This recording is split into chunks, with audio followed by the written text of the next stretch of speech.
On borrowed money, we had to pay an interest of 10 to 25 paise on every rupee. My children and I were forced to work for them like slaves, as we could not repay the money lender. In a day, we could earn only 10 to 15 rupees.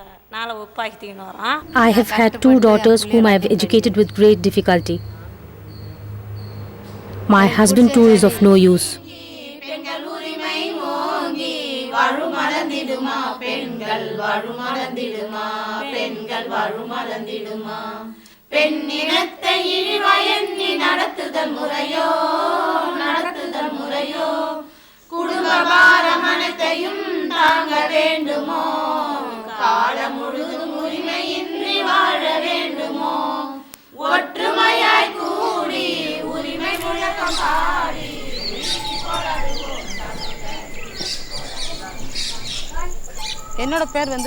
My name is Jaya and I am the president of the Asur Village Panchayat. The first SHG in my village was formed in 1993 and it was my husband who informed me and encouraged me to join in. I joined the SHG as a member and the very next year I became a representative, during the course of which I attended several training programs. During these programs, I realized the important role community development could play. I was also acquainted with the basics of how an SHG is formed and how it functions. Currently, there are 11 SHGs in Asur village.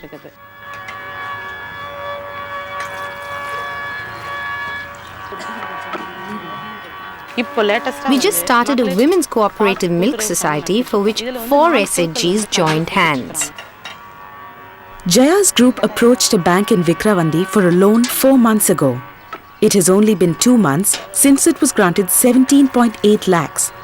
The group has used this money to buy 70 cows and run a milk cooperative society, which helps each member to make a profit of 1,000 rupees to 1,200 rupees a month. It has also managed to pay back rupees 60,000 of the loan amount. A self-help group or SHG is formed of 12 to 20 poor women.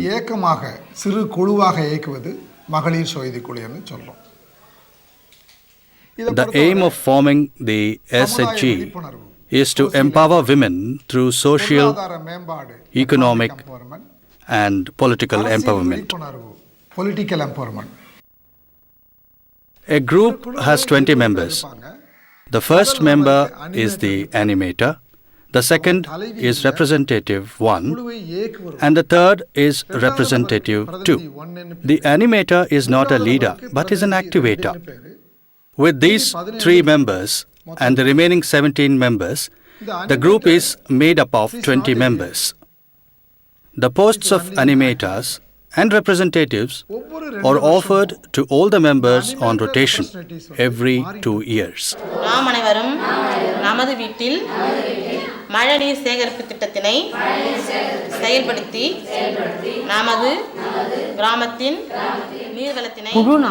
Earlier, we could contribute only 10 to 20 rupees to the thrift every week, but now our overall savings are about 1 lakh. The members can take loans ranging from 5 to 10,000 rupees from this money. They are respected at home also. Now the men urge the women to take loans from the group, which the women sometimes even refuse to do. The situation has changed to this extent. We started this project in Tamil Nadu around 89-90 in Dharmapuri district, in one of the backward districts of Tamil Nadu. And then we expanded it to, Villipuram, Madurai, Ramanathapuram, few more districts. But it was limited to few blocks. It was not a universal program. It was more like an experimental work to see if women are organized together and they're socially mobilized, whether it's going to help them. But at the end of the program, which was in 1996, we saw enormous change started to happening with the women and their behavior in the communities from which they were coming. And even though IFAD assistance was coming to an end, we felt that we should do this program ourselves, and we persuaded our government that we should continue to this program. Our estimate is there will be about 35 to 40 lakh families which are below poverty line. So far we have already covered about 25 lakh families. Sakti SHG was formed in 1999 with 20 members. The need to improve their financial condition made Stella and the group approach a bank for a loan to start a micro-enterprise. Stella soon realized that the loan would be sanctioned only if her group underwent Entrepreneur Development Training or EDP training. During the training, what caught Stella's fancy was the setting up of a factory to manufacture soaps. To start an enterprise, the SHG approaches the government for loans. The government gives them loan ranging from 1.25 to 2.5 lakhs as subsidy. The remaining portion of 4 lakhs or up to 4 lakhs will be a loan component. The system starts as a savings system.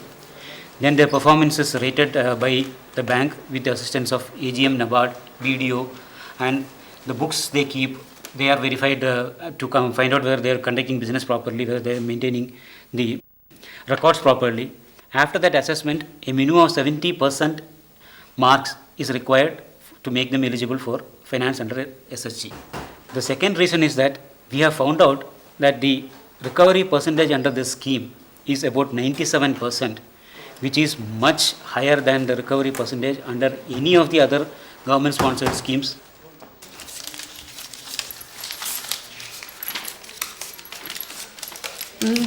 People hesitate to buy our soaps since there are better ones in the market. Our soaps face a stiff competition since others have better advertisements. So we really do not make any profit. We can barely pay the rentals, maintenance, electricity and material costs. We have been able to repay only a small amount of the loan taken. Now we have decided to make bigger soaps, for which we would need more training. We will also need more funds for that.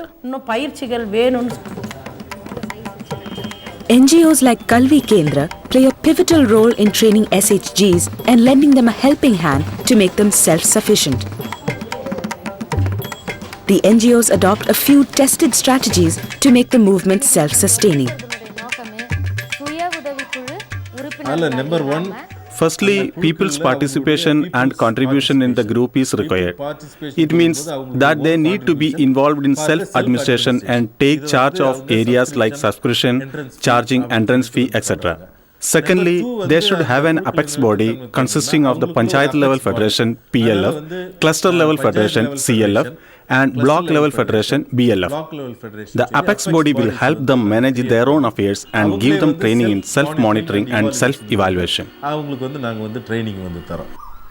Our SHG thought if a woman becomes a leader at the Panchayat level, then basic things can be achieved for the village.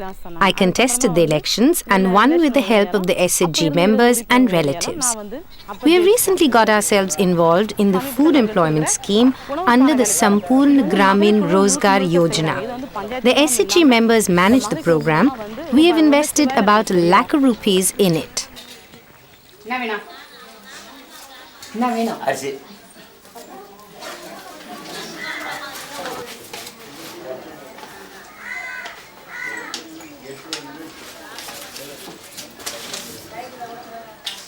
In Asur village, there are 8 SHGs running this PDS ration shop jointly. We have had arak problems in the village and we complained about it to the district collector. He came here immediately and asked us to share our problems with him. All of us told him about the improper functioning of the ration shop, among other things. We told him about the erratic timings of the shop. Then he asked us if we could run it ourselves if given a chance. We unanimously agreed.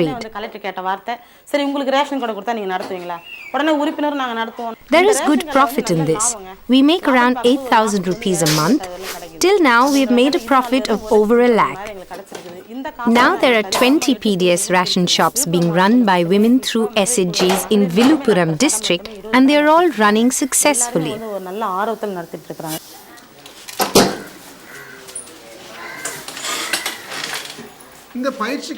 After the training, if the NGOs and the government withdraw from the program, or in case the program is ended, the Women's Empowerment Program can continue.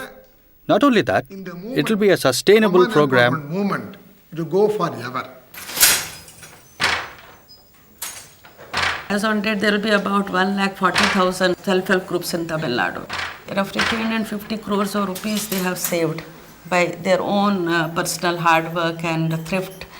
And about 470 crores the banks have lent them. Apart from there have been the subsidies and other revolving funds which have been released by Rural Development Department and a department which helps the scheduled caste and scheduled tribe people, that is we call SC/ST department.